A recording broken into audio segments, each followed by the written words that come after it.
When you think of Bridge of Freedom and the role of this church from its foundation to the protest happening today, what comes to mind? So again, welcome everyone to Mother Bethel.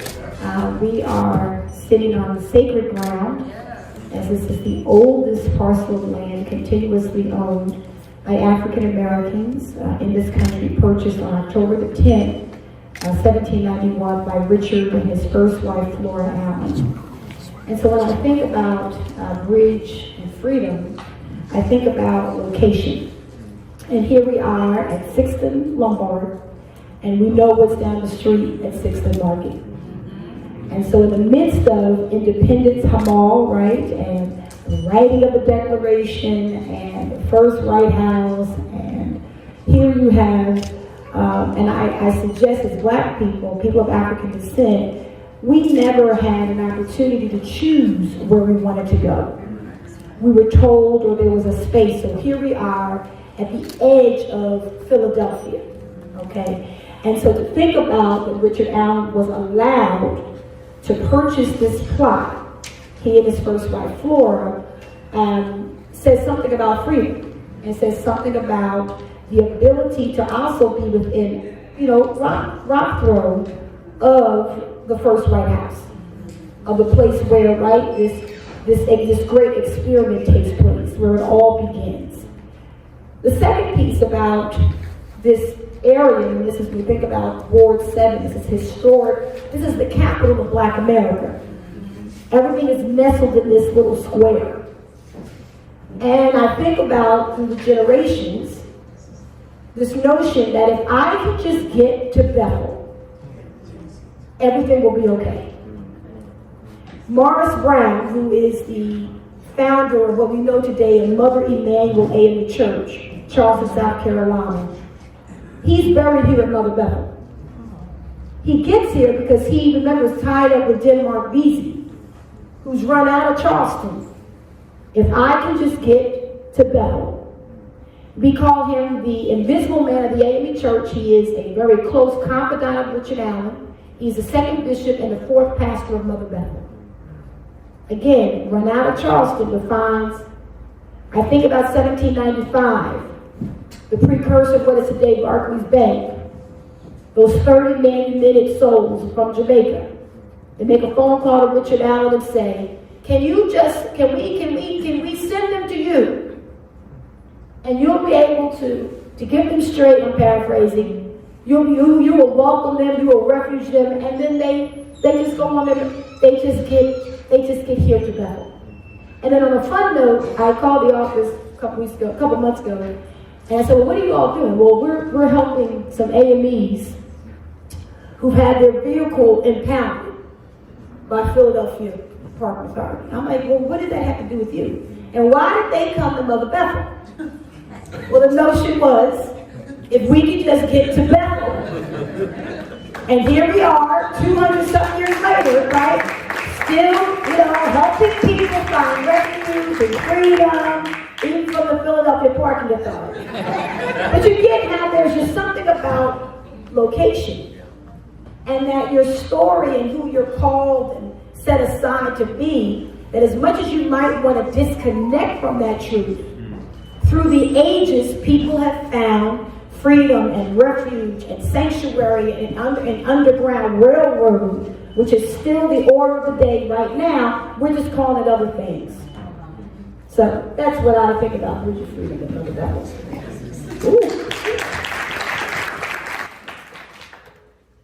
Professor Brown, you're going to have to follow from that. There's a difference between freedom as an ideal and freedom as a lived experience. I want you to talk about that gap and that nuance. So freedom as an ideal and freedom as a lived experience, I consider that to be one, not the same, but one of a continuum, right? And I think what Reverend Cavaniss was mentioning, particularly as it relates to place, one thing that I think about, because the idea of I can be free, to your point of getting to freedom and this sacred ground, then I can not only physically be that, but I can now be free wherever I want to go. Right? So sometimes our presence in different places and spaces also creates a degree of freedom. Sometimes when we show up in a place, our presence is a protest. Like, and we talk about this all the time. I think about this in an academic setting. That, you know, Temple University, where I'm as assistant dean, we got a lot of our folks there, but it's still a predominantly white institution. So I've got to fight for, do I belong there? Well, of course I belong. I don't know anything different. So having the benefit of having to be in this space, knowing the historical connection of this space, I would think, and I'm a lifelong Philadelphian, y'all can talk about my West Philadelphia accent, that, you know, there are so many people, unfortunately, that haven't been in this place. People who have lived their whole lives on a few blocks in Philadelphia have never been to this place. And once you can get to this place and kind of recognize that this place not only has been a place where inspiration has happened, but it also has a history that determines things that are possible happen here. Nobody said it's going to be easy, but I also think about this whole notion of what we think is free depends on where we are. Right? So I'm one of the victims of the Philadelphia Parking Authority, let me just say. But I cannot be a black man in this city or any city and not think at some point somebody's going to tell me I don't belong in that place. Unless I walk in boldly and say, no, I do belong in this place. And maybe it's the way I carry myself, maybe it's the articulation, maybe it's the idea. I have become much more cognizant of the fact that I'm showing up in rooms for a reason. And I cannot not be who I am simply because there's other people in that space. I think that God, and I'm also certainly a pastor as well, so I know the seminary route, you know, but I also kind of recognize that we have a responsibility to carry the idea of freedom not only in our hearts, but in our souls. I'm talking about our spiritual souls and the souls in our feet. That we should not go anywhere. And I use this very quick example, and I pass it back to you, Gail. I'm a proud grandfather. My grandson, Jalen, just passed 2. No, don't say that. So far, he's been good. Sorry, who's always in for you? But I think about what stories I tell him and what places I take him. Because he doesn't know yet he doesn't belong somewhere. And the only way he's going to think that he doesn't belong somewhere is he's going to look at his elder, which might be me, and say that, oh, we can't go in there, Papa? It's like, why? We have limited ourselves. And if we limit ourselves, we don't need a cage. We don't need a prison. We can find ways to break out of that, because if we don't, then my little grandson is going to think that his world may only be the barriers of this stage. And that's going to be on me. That's my fault. We've got to find a way to have freedom and act freedom, not just have the idea of freedom. Let's widen this conversation a little bit. When you think about freedom, freedom means different things to different people. It can be freedom to be in different places. It could be freedom to be in your own place and be unbothered. Dr. Penna, you've done a lot of work about the diaspora coming to Philadelphia and working together to create freedom in places that they were in some ways more free than here already. Specifically think about Ghana and Nigeria, I'm going to go into more detail, but also still pushing back against imperialism but colonization at the same time. So when you hear what the panelists just said about Philadelphia being a nexus, but you're thinking about the diaspora coming in to collaborate on creating a more free world, what comes to mind? So first, I want to say thank you all for allowing me to be here today. This is my first time ever living in Philadelphia. Ooh. Okay, specifically thinking about where I'm located, I teach at Lincoln University, the first degree granting HBCU, historically black college. Philadelphia, or just Pennsylvania, we have the first HBCUs. So we have Cheney and we also have Lincoln. And so when we think about, to both of Reverend Kaplan's and Professor Brown's point, this idea of freedom, HBCUs have always been this incubator of freedom. There are always places where you don't have to ask, do I belong? Like, we welcome you to come to the campus. We welcome you to be your free self, your most free black self. And so when we think about just the emergence of HBCUs, they have always risen in tandem with churches. They are founded a lot by the theological abolitionists. They're founded by people like free black communities, people that have found their freedom, when they're learning, reading the Bible. Once they earn their freedom, they rush to find how can I educate myself? How can I empower myself even further? So specifically at Lincoln, we have people like Kwame Nkrumah, who was the first president of Ghana when they won independence. We also had Alona Nmade Adekunle, the first president of Nigeria. And so they were at Lincoln in the 1930s, at the same time that we had Thurgood Marshall. And so in our U.S. context, Thurgood Marshall is always kind of referenced as the social architect of our democracy. So at the time, they're exchanging ideas, they're organizing, they're saying that blackness doesn't exist as a monolithic experience. We have people from all over the diaspora, as we talked about. And so when we think about their time at Lincoln, after they leave, they are still corresponding with each other through newspapers. They're sending letters to each other. They're sending telegrams. They're transcribing the songs and their liberation protests and everything. And so they're exchanging these ideas across time and space for decades. And so I think just when we think about freedom, my own kind of definition, I always take it from Nina Simone. When you talked about music specifically, she says freedom to me means no fear. And I think HBCUs are those places where we welcome all students, not just black students, because we have to recognize that we exist as we are. We don't have to face this anti-black violence. We welcome you to express your culture and cultivate that, nurture it, share it with your peers and your dormitories. Bring it back to your elders, listen to their stories, share it with your classmates. And even when I teach my students, they teach me stuff. So I hope that I learn from them just as much as I teach them.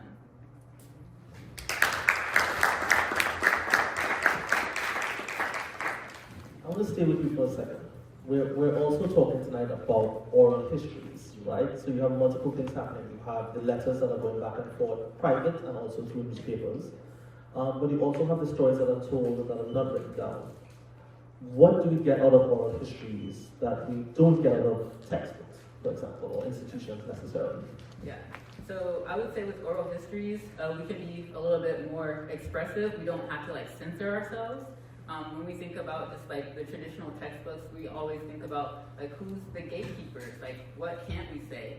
What do we say that gets cut out of editing? And so I know just for oral histories, Lincoln has a rich black print media.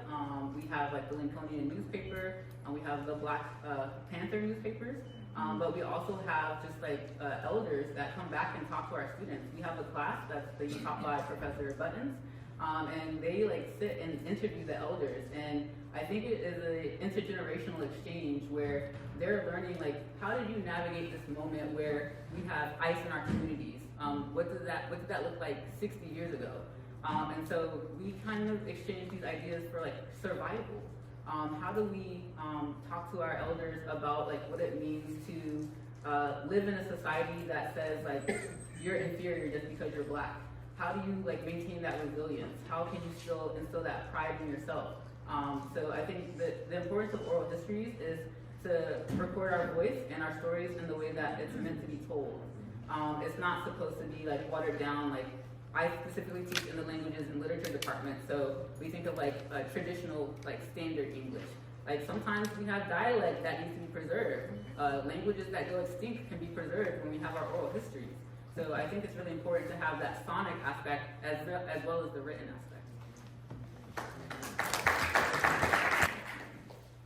Professor Brown. Professor Brown. I want to push a little bit more on that question to you. Usually, or many times, the truth tellers are under attack for what they're saying, especially when they're giving oral history. And that could be anything from poems to music. You think about the rebellious, quote-unquote, spirits of jazz, folk, hip-hop, calypso, reggae, and reggaeton. But we're at a time where a lot of the truth tellers are either clamped down or their voices aren't spread as much. What are your thoughts about that and how we can overcome that? Thank you for that. I think that particularly when we talk about oral history, that is such an important aspect of our culture. We have to be able to find ways to preserve it. But we were having a conversation actually upstairs about trying to broaden the notion of what captures oral history, right? I mean, I know for myself, as a matter of fact, songs, right, for generations have become part of our history. It's enabled us to kind of navigate things, both physically and spiritually, to be able to go that way as opposed to going that way. And I think also, to Dr. Tiffany's point, when it was illegal for people of color to be able to read, we had to communicate. So we communicated the best way we could, and sometimes music provided that common denomination in that direction. We were talking about the Bad Bunny performance. It was a terrible game, but man, what a performance. And even if my Spanish is broken, I understood what was going on in that performance. And so that is now part of history. That is now part of our oral tradition. And I think that one thing I love, I have just a year ago lost my grandmother. She was 103. 103 stories, man, doing all kinds of different things. And I remember I was trying because StoryCorps was coming to town. And I wanted to get my grandmother to get on StoryCorps to tell her story. And she was like, no. I got secrets. I can't be telling everything. So I tried to be slick. One time I came to her house and just put the, because I could, she's like, baby, I'm smarter than that. But I will tell you that I captured her. I've captured her history. Need not necessarily be recorded, because I think we all know that he who tells the story gets to define the story. So if someone else is recording something that they want to edit to tell and splice their story, as opposed to, no, let's let that tape run. Let it go. But the other thing too that we have to do is be able to share that. I think that even, and I know Reverend Kevin will talk about this place and this space tells stories that you may never see written. That doesn't mean they're not legitimate. And I think that one thing, and I really lament this, because I think that, and you mentioned this too, Dr. Tiffany, that we have got to be more deliberate and intentional in capturing our stories, because we're losing our elders. And to the point that they still have the cognition and the courage to tell their stories, we got to capture them. And then we got to share them. I'm so grateful that when my grandmother was reaching 100, my gift is I write. That's what I do. I'm a writer. So what I did, I decided to write a short story that said 365 days of my grandmother's 100th year of life. And I wasn't planning to publish it or anything like that, so we had a whole lot of different stories, but I knew I had to preserve it somewhere. And I thought, and I made the promise to her, that I'm not going to write it, I'm not going to publish it, this is just for us. And she said, okay, because I'll come back and haunt you if you don't. But what she also said was, you finish the story when you think it's time to finish the story. So when she turned 100, I thought, oh, there it is, milestone. When she turned 101, and then 102, and when she reached 103, she said, I'm shooting for 105. But I knew then that the history that I captured in this writing through her stories would last beyond her life. And being able to have those stories to inform our path, not just my family's path, but our people's path. We have got to redefine what is important to preserve, because what we preserve enables us to tell lessons about what happened, what's present, and what's to come. And we have to make sure that we can do that in a very deliberate and intentional way. Thank you for telling us the story of your grandmother. Because even in telling your story, the texture of your voice, your pauses, you looking at the audience, the unsaid words, in and of itself tells you the power of an oral history and oral retelling. Right. You smile, I'm not going to ask you a hard question. Storytelling has the power to heal as well, whether it be clarifying information or just being cathartic. In your role here, how have you seen oral histories or oral history initiatives, or just storytelling overall, help bring communities together or heal from traumas? So, sir, being here at Mother Bethel, we're just a story that is never ending. It's also a story that is so many dimensions. So certainly we are, faith-based institution, the church, but we are also a very critical culture for certainly American Christianity, Black Christianity, but also when we talk about just Black history and American history, it's all together. The piece that is challenging is how do we, and I appreciate, Doctor, you're lifting this up, is that the oral tradition, because of how generations and family dynamics, those kitchen table conversations that I think I'm probably the last generation that can have, my grandmother dragged me places and she showed me things. Now it's like, wow, I wish I had an iPhone. Think about you have a generation with iPhones and everything at their disposal. Like, wow, I wish that I, could capture, because in that moment to be able to remember, and or why didn't she talk about growing up in Alabama? Right? Why did she not, so you're having to speculate or having to lean on. I also want to bring into the conversation certainly oral tradition, but also artifacts and documents. And one of the pieces I said to a group, and I'm very clear here at Mother Bethel, we need to protect our stuff and stop throwing our stuff out. And certainly it's an object, but what is the story behind the object? So last weekend we were blessed to have generation 7, 8, and 9 of Bishop Richard and his second wife Sarah Allen, the progeny of his youngest daughter Mary Ann. They presented me in congregation these rare books with signatures of William Paul Quinn. All right, he's been noted, for helping to expand into Texas the AME Church, Underground Railroad. Okay, and so I said, well, part of this process we need to sit down because we want you all to tell us. Fannie Jackson, he had some items in there from Fannie Cochran's estate. I need to know the story behind how did this end up in you all's hands. Right? And that becomes part of the documentation, and we put it in our archive. Then not only do we have this rare book, but this was in the hands of the Allen family, who got it from this person, who got it from this person, and it's signed by all these different people. I mean, it's powerful, right? This little book, all ripped apart, right? So the healing of, and that we as a people, and something I have a debt of gratitude for the ancestors here, if you're able to go down to the museum, how did these people know to keep their stuff from the Revolutionary period? Right?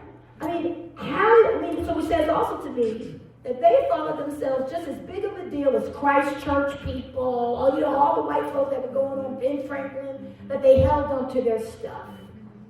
Right? And so the healing virtue of that too, and in the story behind, right? And that also this stands a testament that even in the midst of erasure and you don't matter, well, we've got the history right here. We've got Richard Allen's Bible here, right? And can still see all the creases and how it's really falling apart, but we've got it, right? And so I think it's oral tradition, it's papers, it's, you can go to Historical Society of Pennsylvania, and they have Richard Allen's manumission papers. And think about that, how he had to walk around saying he was a free man, and we're basically having to do the same thing right now in 2026. Right, the same thing. So keep your stuff. And then the story behind, right, that college degree you got, you know what I mean, that t-shirt from Lincoln, you know, that's because people 50, 100 years from now are going to be writing about us. Going to be talking about us. They're going to be documenting, you know, how did they survive COVID? How did they design, you know, get through 6th Market? You know, that all of us are historical figures. And so the healing of that, so they could do that then, and that you still have people now and in the future to come, and because we recognize that there are gaps. I mean, we all have been well educated, but there are gaps. I'll end on this. Frances Ellen Watkins Harper.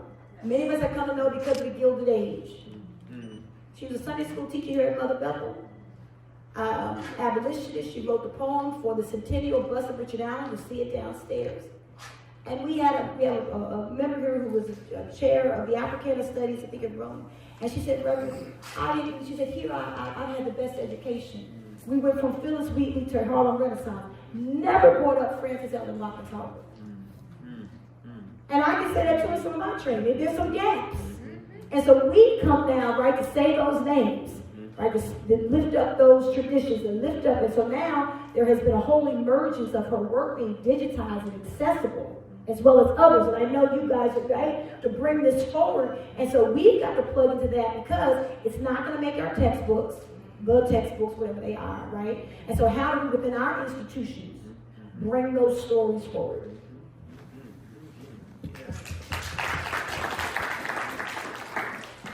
You know, and we could even expand that further, right?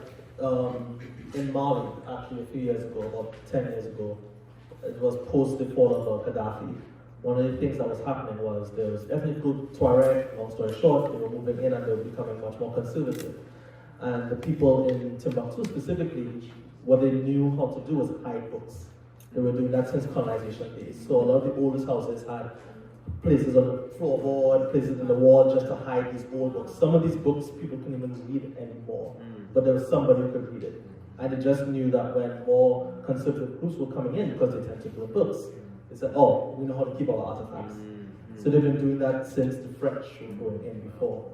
So like, this is not just important for us in the United States, but we can learn from being in such a melting pot about how to keep these things going. But Professor, I will ask you, how can institutions help facilitate this moving forward? And how can the generations that are here now, and I say generations because it is not just the younger generation who has to keep this knowledge, it is the older generation that has to share it.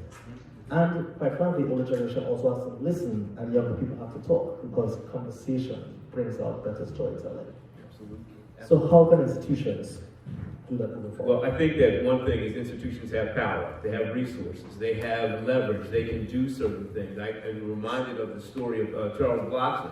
For those of you who know about Charles Blockson, his story, and the collection we have at Temple, the Afro-American collection, he was in 4th grade when his teacher, he asked a question, he said, I'm in history, where's my story? And his teacher said, there is no history of black folks because black folks don't have any history worth preserving. That set him on a lifelong journey of collecting artifacts to show that this is important. And it's really important to also recognize what an artifact is. An artifact is something that manifests itself, is created within a context that someone feels that needs to kind of bring it forth. Like this chair is an artifact. That story we talk about, that's an artifact. But we have to recognize, so why is it important? Why do we need to search? Because to your point, Miguel, I think that sometimes when you're in part of a larger institution, again, remember why you're there. You know, I have a responsibility just because of who I am to say that someone's going to throw something out that may be very, very important. I need to know my history in order to tell them, because if I can't legitimize it, then it's not going to be legitimate. So I've got to find a way to make sure that I know enough about my history to determine why this thing is important to preserve. One thing that breaks my heart, that's why I love Mother Bethel, one thing that breaks my heart is that there are more churches, black churches in particular, that close. And when a black church closes, all the history of the funerals, all the history of the weddings. Somebody's going to throw that stuff out and not even recognize that this is history that you will never be able to preserve. I'll tell one last quick story. There's been a whole big thing, and my daughters are in their 30s, and the China that my grandmother would be their great grandmother. They want to give, and I remember having this conversation with my 33-year-old daughter, and it's like, Dad, that really doesn't fit my motif, which prompted me to say, you realize that your great grandmother probably bled and almost died for that piece of china, and probably had it on layaway, probably had to put something on it every month. There's significance here, but I'm not faulting her. My job is to tell her the significance of this artifact. By the same token, at Temple or any other institution, we have a responsibility to amplify, to bring forth. I can't expect anybody to know my history. I need to be able to tell my history and why it's important. That's why we sit in this sacred space. That's why this didn't just happen. I mean, you got to really kind of go, we were talking before about when things happen, there's something that happens before the thing that happens. It's like a tremor that you feel on the ground. It's something that happened and boom, pop this up. If Richard Allen didn't decide, like, okay, you kicked me out of that church, I don't need you no more. I'm going to go start my own thing. And now that own thing is one of the biggest denominations in the world. Now, if you are a member of the AME, and unfortunately I'm not, I'm a United Methodist, but that's okay. We all Methodists, it's all good. But if I don't know that history, I can't even say from whence I've come. And again, I have a responsibility as being a part of an institution that can understand that there are resources there that can be leveraged, but they have to be leveraged with knowledge. If I just leverage them, then when I move on, no one knows why that thing is important. My job of being part of any institution, as is anybody's job of being part of any institution, is to recognize that you are there for a reason, and you need to be able to leverage your resources, to leverage your knowledge that can make this the importance that it is.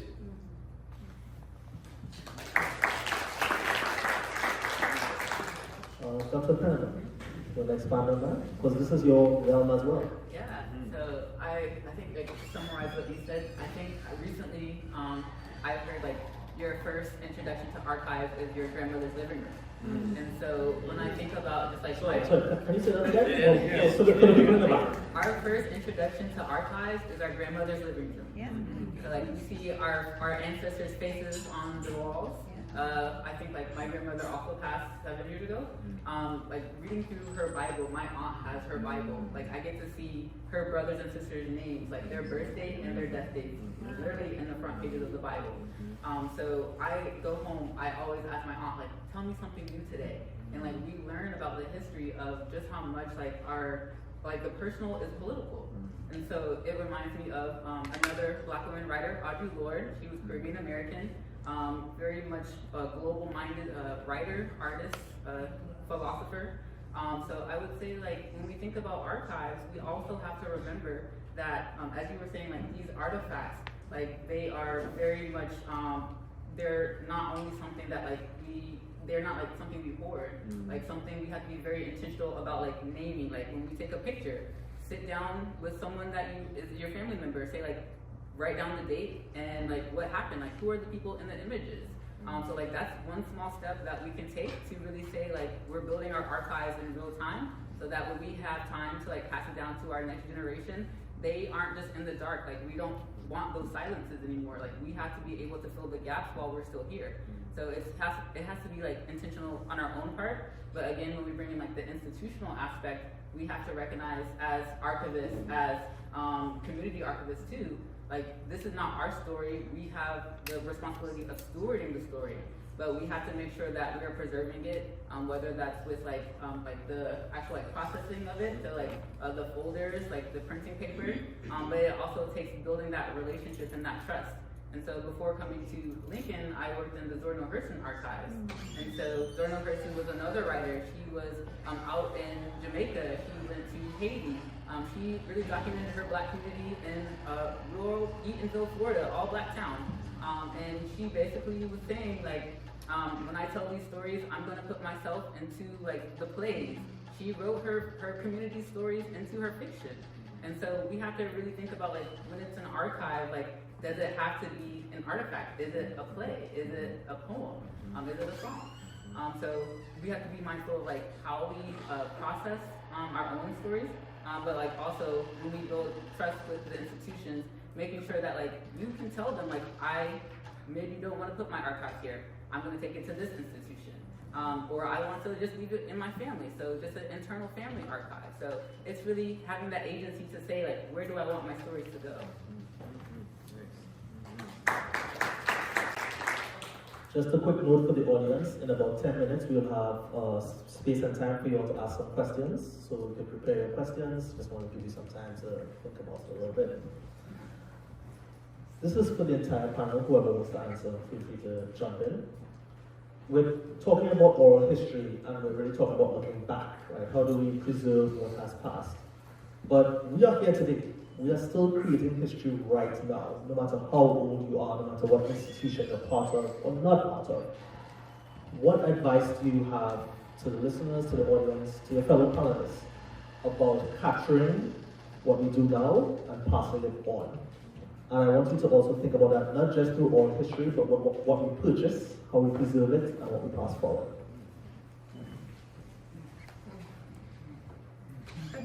Just to lift up smoke from Dr. Freeman is certainly, the same way we may have a will and testament about this is what you do with my, even if that's something interesting too to think about. Absalom Jones, when he, transitioned, he had willed his walking stick to Richard Allen. Richard Allen, how they, even the objects, they went about willing it to the person, right? And so there's something to be said about even for these objects, even the china, right? And to put the story behind that china, right? And so maybe there is a document that we create within our families. I think also the how do you protect, I also think I've become very, what's the word? And I have a lot of anxiety about artificial intelligence and Black community and we get a lot of requests, and I say no. You will come on site. We will, because you just don't know. And then certainly, as there's still a great debate about how. So I think that's also key. I think also that we are also looking at it from a comprehensive. So what are the pieces that are missing, right? So there are things that we think about Alan's life here that we say, why don't we have this, or where is this floating around, or how could we, even his family tree, we believe that there's a sister, we don't know her name. There's, generation 7, 8, and 9 recently found that his son Peter was buried. Somehow he's hooked up with what is it, the Alamo? Go save the Alamo? Well, Peter is somehow carved up into that. We just found that there's 2 children that were born in 80. Right, so there's all these different gaps, and so having to at least document what you know, and then and now certain types of good technology can help us in pulling together. So that's what I would, also I think, last one was adopting on this kind of bullhorn about is legal protection. And I raise that because the President's House is teaching us about, yes, it has been put back up and it's only partial. I went by to see it about an hour and a half ago. But how do we conclude that doesn't happen again? The other piece becomes we have other institutions or areas, street names. We have Richard Allen Avenue out there, right? I was on the main line. There's a Bishop Richard Allen Park. Who's to say that there is not a commission board council meeting that says we're taking all those down? We're not celebrating anybody in Radnor County. That is a very real thing. And so how do we use National Historic Landmark status? How do we use Network to Freedom through the National Park Service, right, that designates what are underground railroad sites, which is a key argument for how the Amici are able to respond back, because this is a protected site because of Network to Freedom, okay? So it's becoming now the legal, even Mother Bethel. St. George's attempted to take Mother Bethel from Mother Bethel. Richard Allen goes and goes to Pennsylvania, was it Commonwealth Court, the top court, and they offer what's called, Allen calls the African supplement. For black people, by black people, you have no right to it. It was the law that protected it. And so I think that's the next juncture for our stuff, is how do we legally ensure, right, that this is ours, but also we've got to put the money behind to uplift our black institutions. Yes. Right? No offense to all the others, but black institutions need the support. Smithsonian, that is great, but we have African American museums everywhere around here in Philadelphia. And not the big one on 6th and Arch. This place, you got Lest We Forget, you got, a multitude. And link all of those spaces can use the $25. And they're right here in our neighborhood and can allow to do the preservation, right, and the work and bringing the experts to be able that this history, that it is here for generations to come. If you're able to attend Lincoln, we currently have a photo exhibit where we have photographer Griff Davis. He had the opportunity to travel and just spend time with people like Langston Hughes, Kwame Nkrumah, Nzikwe, and so he literally has these intimate moments, and they're all sitting in our archive. They're in our Langston Hughes Memorial Library, and so as you mentioned, we need that investment. We need the money to help build, support our infrastructure, so that we can expand how often we have visitors that come and do research, or just people that want to just learn more about the African independence movements that informed the U.S. Civil Rights movements, the Harlem Renaissance, Black Power, even up until Black Lives Matter. So we definitely need the support, and we would encourage you all to come visit us.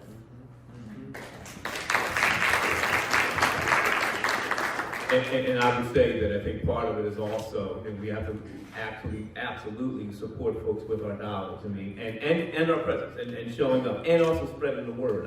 This is what I teach in terms of communication. How then do you tell the story to tell other folks? Because if other people support our institutions, but we don't support our institutions, it becomes well, why am I investing if you're not investing?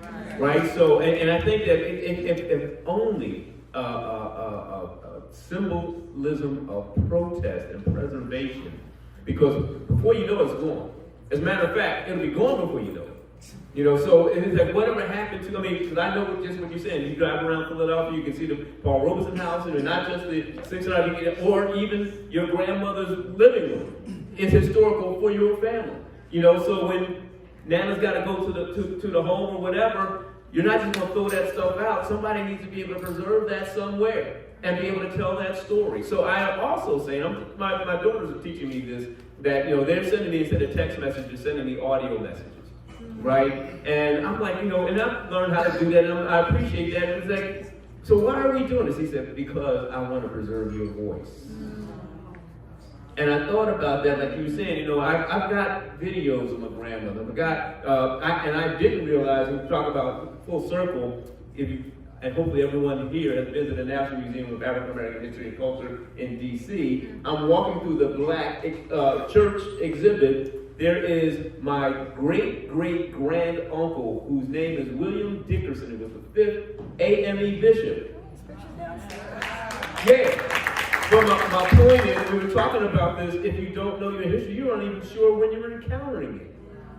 And I'm like, Dickerson, and I'm thinking, because my maternal mother's grandmother's name is Dickerson. So our names are even important.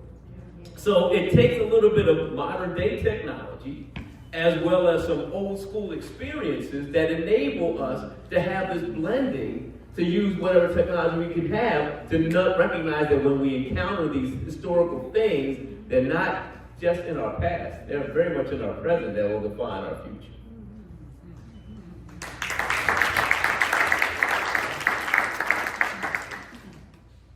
Thank you very much, panel. We now have some time and space for questions from the audience. If you have a question, I'm not too sure what the flow is, but I see a hand up in the mic. Oh, okay, awesome. While we move the mic, I just want to say you all gave me so much to think about, looking back and moving forward. One pro tip I would give when you think about audio is just take audio of a place, of the accents, of the noises, of the cars going by. Because you'll be surprised without the video, just listening back to that, like 5 years, 2 years, 3 months, 2 days, how much that brings you to a specific space. Another one I recommend is recipes. Write those down. A smell will take you back to an age and a place. So quickly you'll be surprised. All right, so we have a question from the audience. Honestly, it's not such a question. It's more of a statement. And I want to thank all of the panelists, guests, so much for your knowledge and your information.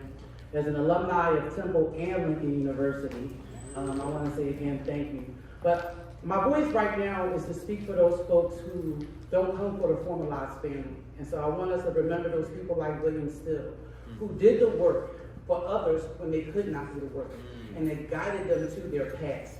I speak from a person who comes from foster care and placement. So I don't know my father. I don't know my father's father. And so in spaces sometimes often I feel left out. And we have to remember that when we're talking about Black families and Black people, that encumbers dysfunctionality and poverty, and how we get those people to bridge the gap to freedom as well. You know, a lot of the times we have middle class folks in the room. So middle class folks are often the ones who go to colleges. We still have first generation folks going to school. And so again, I want to speak for those people because oftentimes they are left out and forgotten.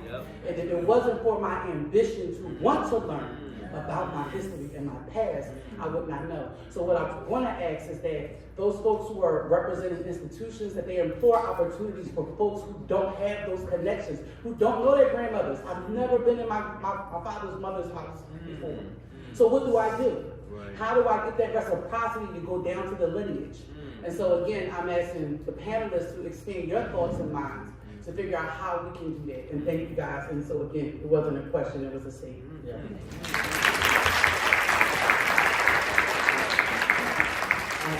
I know that wasn't a question, but I love that statement. Right? And I love it for two reasons. One, there is, as you rightly said, the institutions. Right? Who do we value? What are the methods we are using to really archive this? But the other one I would say is the families. Right? So many families don't talk about a sister or a brother or a cousin. So that's the other end of the spectrum as well. And when I say elders need to talk, elders need to talk.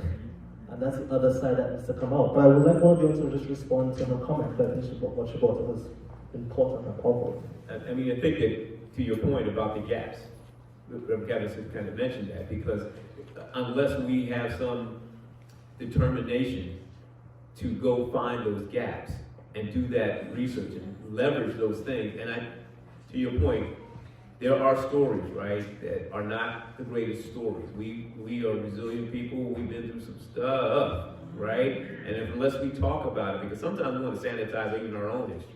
It's like, oh, what happened with so-and-so? Like, no, I don't talk about him. You know, wait. I need to know about him, right? So if we don't, then it won't, right? If we do, we then have control, to your point, right? Let's not assume that, oh, everybody's got a grandmother living room. Like, I've never been in my grandmother's. I just don't know that. But we all have a history, and it's incumbent upon us to go find that history. Thank you for your statement. Thank you. We have space for one or two more questions. Show of hands. We have questions to the front here, and then brother in the front row, and then we'll wrap up.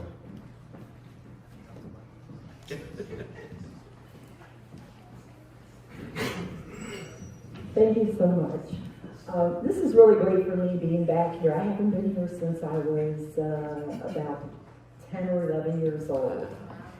And, you know, part of the AME family, New Bethel. And one of the things that really stuck out to me was going downstairs to the museum. Never forgot it. So, I'm a journalist, you know, did a lot of production work, so technology is really interesting to me. And I heard you mention that, of course, AI can be very scary. But I am really concerned about the preservation. And so there are different types of technology assistance, AR, your augmented reality, or VR, your virtual reality. And so, how do you feel about incorporating that type of technology assistance without it getting into AI, where there could be some reconfigurations that we definitely don't want. We want to preserve the truth. So Thank you. one of the pieces is certainly that guides our work are the principles of our existence. So for us, by us, cooperative economics, Richard Allen builds this place, I'm gonna have my own vine and fig tree. And so if you don't see it happening, then we need to figure out how do we make this happen, right? But also, African descent, we are having to navigate in many times in 2 and 3 worlds, okay? And so we have an understanding as family, but then I also know when I go outside that I've got to be able to speak that language. And so one of the pieces, and we're grateful to the National Trust and the African American Cultural Fund, where we received a $1 million transformational grant to help us dream about, right? And then how do we go also with one of the pieces around programming and interpretation. And so we had an opportunity to go visit the Museum of the Bible. And we go into their archives. They have a custom-made digital, it's almost like you're going to it's like they had to have a massage. They've had a custom digital massage pad of sorts to just do scrolls. Only 2 are in the whole world. They have one of them. Then you go to the other section, they have their own digital piece. But any book, and they can get down, to the microcosms or whatever you find in the eye, can go right into that. So I said, well, what would it be for a Black institution to have that kind of archive equipment? And then to bring together the different HBCUI, the churches, you know what I mean? Like bring those funeral programs down, okay? And it's for us and by us, and it's housed on our terms, right? So that's something of how, okay? The other piece is that I also know that we also have to be honest, and I've said this to congregation, and knowing this is not what we were called to do museum for preservation and conservation. I didn't go to school for this. I went to do Bible and preaching, right? And so I have to bring experts to the table, but not be scared, right? That this is to help this Richard Allen's Bible, that it can make it for another 200 years, or his pulpit that's downstairs, right? Then also becomes, what would it be to create some 3D models so people can touch it? They can feel it. They can hear, see the grooves, you know what I mean? So that's how I am approaching, because I know of the world to come. Even with all of these, gentlemen who are on the wall. First of all, you can't see the name, you just see them. But then what would it be to have a QR code that picks up that that's Bishop Henry McNeil Turner, right? Now I don't think your great is downstairs. Okay. I don't know why they picked these particular bishops. I don't know what the politics, it was a meeting and they took it wrong. But you get what I'm saying, like to help, because we need to know what are the stories right behind for technology to make it accessible, right? But then I still have to have a printed copy, because there's some people that can't do the QR code, so you have, again, all these different types of worlds, but we want to be sure that the story is being told and that it's available. Thank you. We have one more question from the front, brother right here. And while we get the mic to him, you joked and said, but again, part of oral history is talking about conflict, or talking about why decisions were made. We are all living as descendants of other people's decisions, for good or for bad. So sometimes we just need to know why, and that makes such a big difference. I want to say you guys did an amazing job today, so thank you for coming out and speaking. I appreciate it. We all appreciate it. Dr. Tiffany, I wanted to pay you a compliment. I think everyone has resonated when you said your first introduction to your family's archive is your grandmother's living room. That hit home with me, so I appreciate you saying that. So thank you. Dean Brown, I guess you mentioned about the Smithsonian in DC. I've been there. They did an exemplary job putting that together. But something that always bothered me, even as a kid, before I went there, was in school, I'm like 42, so I went to school in the 90s and 80s. They teach you that black people came from slaves, right? You go to the museum, that's what it shows you. And I have a nephew he's 11 years old, and he has no clue that we came from something greater. We brought the Europeans out of the Dark Age. We created arithmetic, music, astronomy. So how do we make sure that the younger folks know that information? I know my mother told me that we came from some greater than slaves, but how do we make sure they know that? And it's in the institutions and the narrative isn't forgotten. So I'm not sure you can answer the question now or there's a solution, but that's the question I have. Only as a very quick approach, and this is to be taken from a communication standpoint right there, first of all, let me acknowledge what you said in terms of what you did for your 11-year-old. Was it your nephew or, that's important because someone put that in you and you said you need to know this. And because if you don't see it, I need to tell you it does exist. Now I would say that as a student as well as a professor of communication, I know that in the, I want to say 70s, when Roots came, Roots became one of the biggest, most watched miniseries across the board of any topic. And for me, again, product of the Philadelphia Public Schools, it's like, wait a minute. Kunta Kinte, he wasn't a slave, he was somebody, right? And being able to have, sometimes these things exist in popular culture that we need to be able to say, okay, let me make sure you understand it. As a matter of fact, I was watching the Bad Bunny Super Bowl thing with my 17-year-old nephew. And neither of us speak Spanish, but I was trying to explain to him, well, see, that's not just grass, that's sugar cane. Sugar cane, if you look at Puerto Rico and understand that Puerto Rico was we could have these conversations, but we miss the opportunity if we decide, well, let me just go get some nachos and let the music play.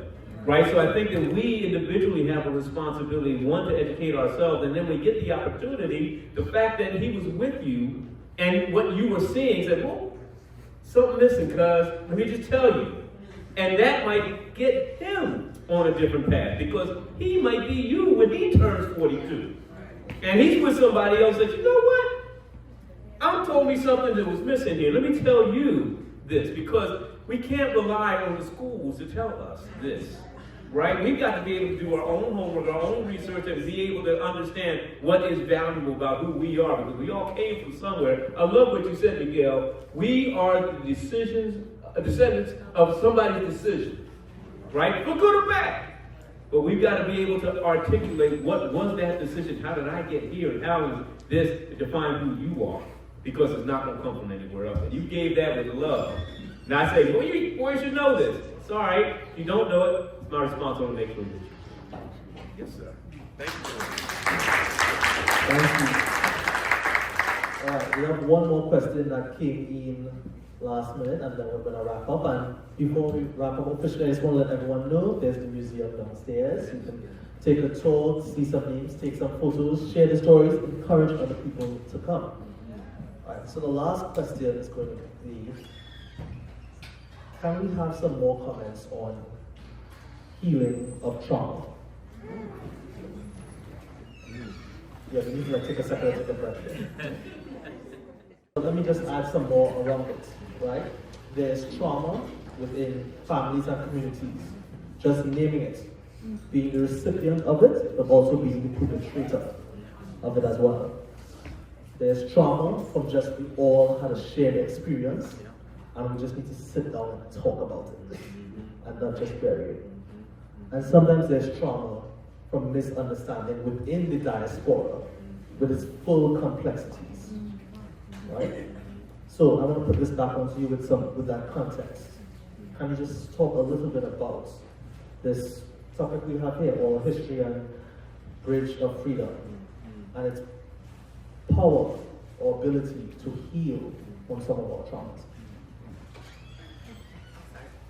So I'll give an example. So my class just wrapped up our conversation on Toni Morrison's novel Beloved. Back to what you were saying, Professor Brown, about just like the need to contextualize and add kind of like this kind of understanding of like what it means to use the arts in like the process of healing. We talked about how Morrison went into the archive to find that the main character for this novel was an actual Black woman. She had to kill her child to prevent that child from living in slavery. That was the decision that she had to make. And so the way that Morrison writes this into a fictional novel, like we talk about that in our class. And so the theme for this class is affect in African American literature, which is in other words just like how does emotion show up in Black life. And so when we were talking about this, I had my students write down a definition for what does love mean in this context of mothering. What does grief mean in this context of mothering? What does fear mean?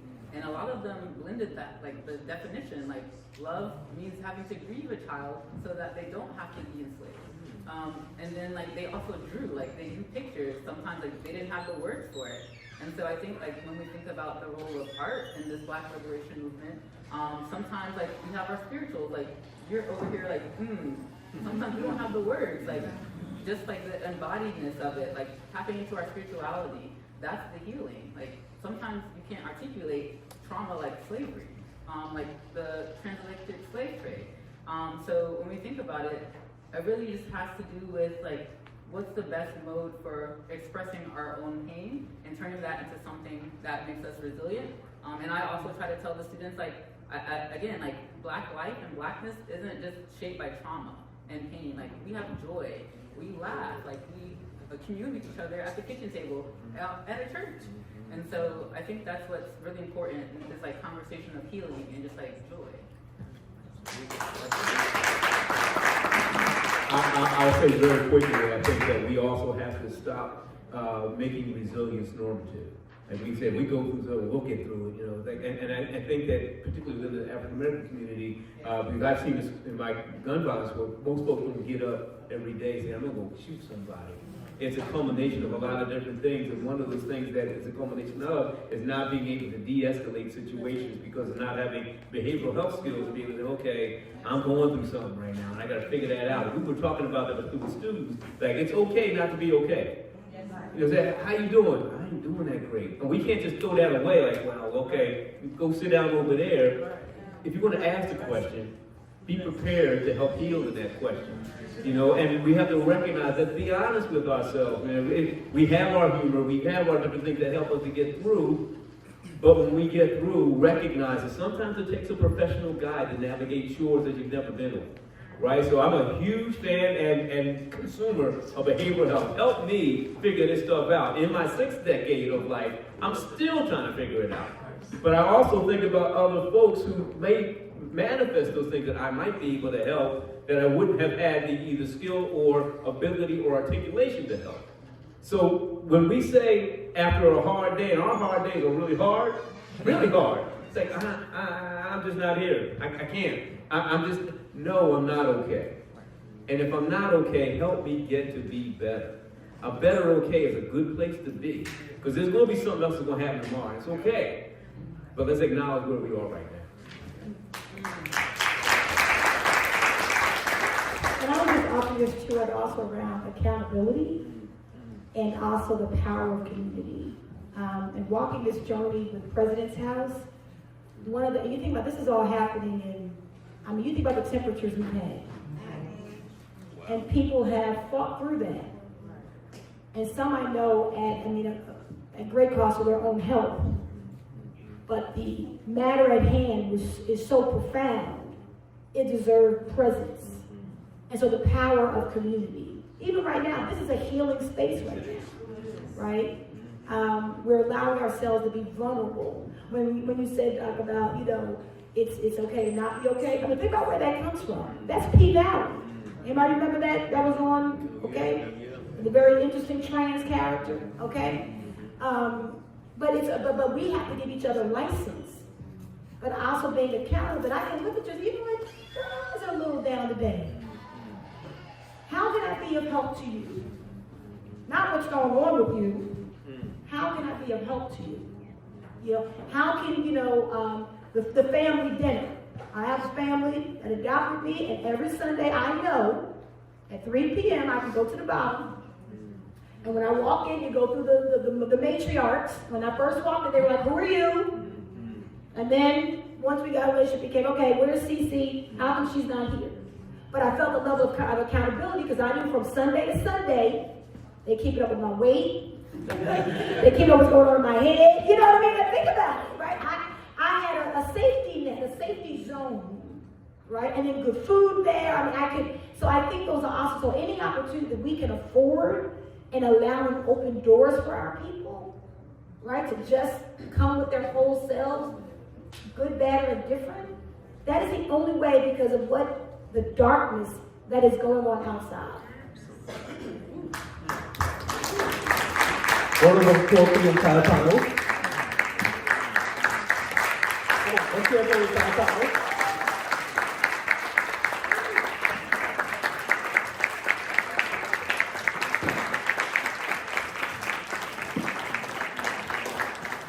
Thank you all for coming out tonight. I would also like to take 1 second and just thank our partners and sponsors for coming out tonight, for supporting this event.